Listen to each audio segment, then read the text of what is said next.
Assalamualaikum warahmatullahi wabarakatuh. Perkenalkan, saya Nadina Tasya Salsabila dengan NIM akhir 1064. Di sini saya bersama teman saya. Perkenalkan, nama saya Indah Erlanta. Saya dari Fakultas Keguruan dan Ilmu Pendidikan, Jurusan Studi Pendidikan. Nah, jadi beliau akan membantu saya dalam melakukan wawancara terkait dengan penerapan IPTEX. Bagaimana? Assalamualaikum warahmatullahi wabarakatuh. Waalaikumsalam warahmatullahi wabarakatuh. Di sini saya bersama narasumber yaitu dengan siapa Mas? Dias, Dari fakultas mana Mas? Fakultas Pertanian, Pertanian, program studi Agronomi. agronomi. Oke Mas. Di sini saya ingin meminta pendapat ke Mas Dias mengenai teknologi berkelanjutan dalam aspek Islam Mas. Assalamualaikum warahmatullahi wabarakatuh. Saya Devia Dila Arsika dengan NIM akhir 1068 dari Fakultas Pertanian akan mewawancarai rekan saya. Muhammad Hilmi Ziaul Haq dari Fakultas Pertanian. Warahmatullahi wabarakatuh. Waalaikumsalam warahmatullahi wabarakatuh. Perkenalkan, saya Rafika Fauzan, mahasiswi aktif dari Universitas Jember, program studi agribisnis. Di sini saya berkeinginan untuk mewawancarai kakak. Apakah kakak bersedia untuk saya wawancarai? Baik, saya bersedia untuk diwawancarai oleh Kak Rafika. Baik, sebelumnya boleh kakak perkenalkan diri terlebih dahulu, asal kakak dan juga kakak setiap harinya ngapain? Maksudnya berkuliah atau kerja atau gimana kak? Oke, baik, perkenalkan nama saya Trianda Nur Arfianti, biasa dipanggil Trianda. Untuk kesibukan saya sendiri, saya salah satu mahasiswi dari Universitas Airlangga. Oke, Assalamualaikum warahmatullahi wabarakatuh. Perkenalkan, nama saya Faris Jatrio Purnomo dari Prodi Penyuluhan Pertanian dengan NIM 25151090104. Di sini saya akan melakukan wawancara mengenai penggunaan IoT dalam pertanian berkelanjutan yang berhubungan dengan ajaran agama Islam. Di sini saya memiliki narasumber yang bernama Dayu Arya Pradipta yang merupakan seorang mahasiswa jenjang akhir sarjana psikologi sebagai narasumber saya. Di sini saya memiliki 6 pertanyaan berhubungan dengan pertanian berkelanjutan yang sesuai dengan kaidah ajaran agama.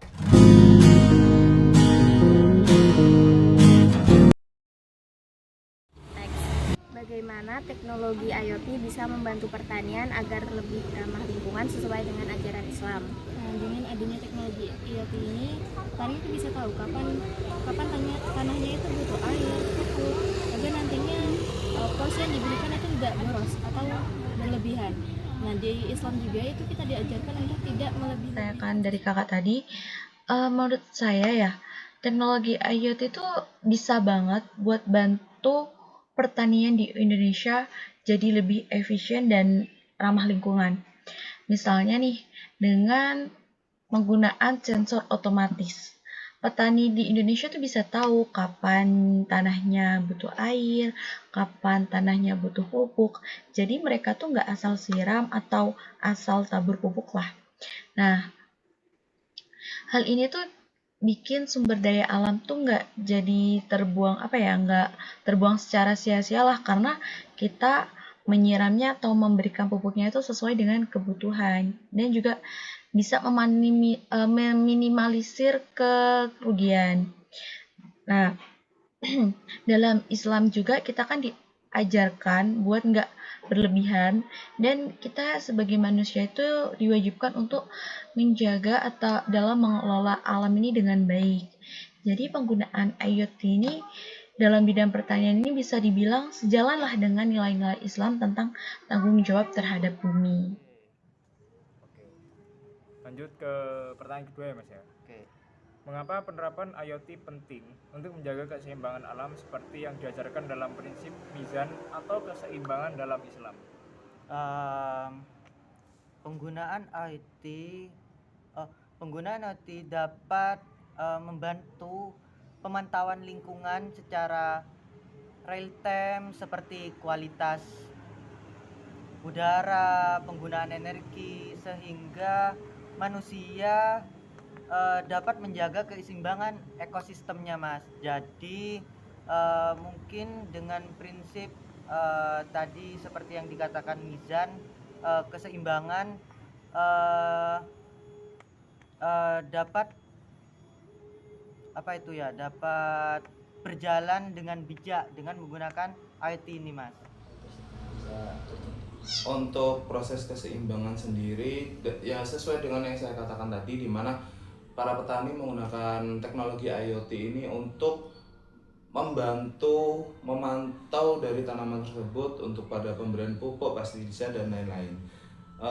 Tersebut itu dapat memberikan prinsip keseimbangan dikarenakan memastikan untuk lingkungan itu tidak terlalu tercemar oleh pestisida yang umumnya itu menggunakan bahan-bahan kimia.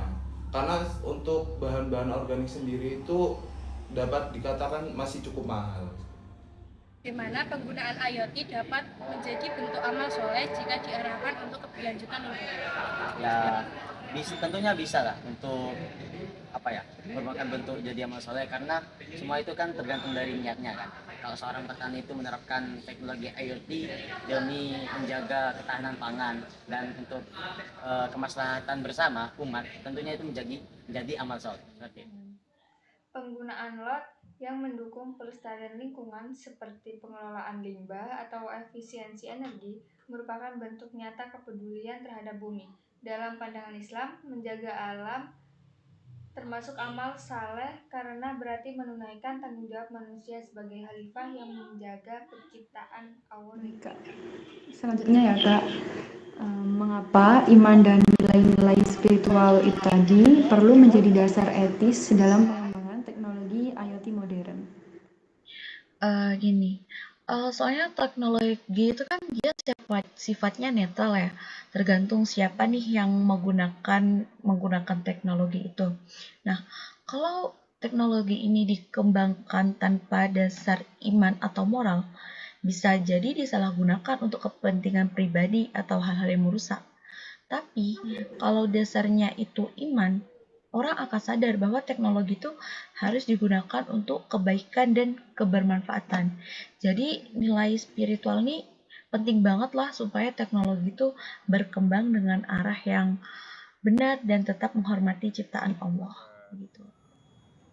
Dasar etis perlu menjadi pengembangan teknologi IoT secara modern, Mas.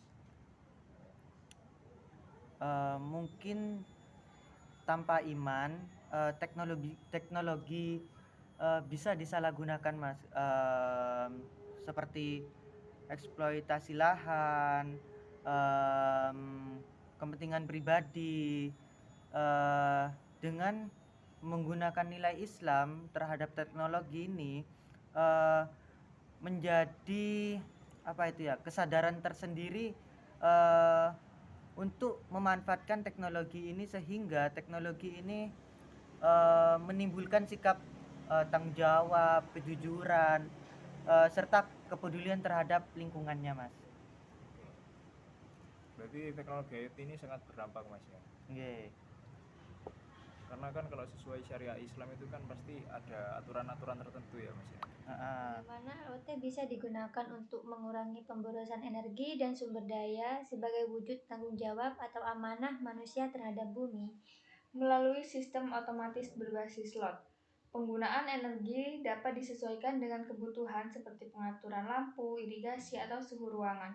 Penghematan ini bukan hanya efisien, tapi juga bentuk syukur dan amanah terhadap karunia Allah. Islam mengajarkan agar manusia tidak boros, melainkan menggunakan segala sesuatu. Dalam penerapan teknologi IoT ini kan mengembangkan prinsip sustainable agriculture kan, atau pertanian keberlanjutan, di mana yaitu keseimbangan diutamakan dalam penerapannya.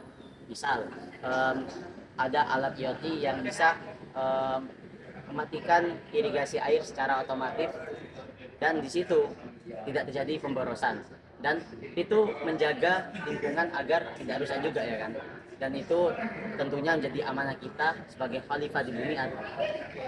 Untuk yang terakhir, pertanyaan terakhir, mengapa kolaborasi antara ilmu, iman, dan teknologi penting dalam memastikan IoT digunakan untuk kemaslahatan atau kemanfaatan, bukan kerusakan lingkungan. Islam dan teknologi sendiri itu berketerkaitan ya, dimana dalam perkembangan teknologi itu sebenarnya semua sudah tertuliskan di Al-Quran, dimana untuk perkembangannya itu sudah tertuliskan di Al-Quran. Jadi bagaimana kita memandang teknologi itu harus menggunakan sistem iman. Jadi kita tidak hanya melihat perkembangan teknologi itu, bagaimana kita mendapatkan keuntungan dari situ, tapi kita harus melihat sebuah teknologi itu bagaimana dapat menguntungkan ke orang lain, bagaimana kita dapat mengoptimalkan profesi kita dan sebagainya. Ini bisa membantu kita dalam melakukan sesuatu. Nah, dengan adanya teknologi ini, itu juga memberikan manfaat bagi alam dan juga manusia. Terima kasih telah menonton video dari kami. Semoga ilmu yang diberikan bermanfaat. Sekian, wassalamualaikum warahmatullahi wabarakatuh.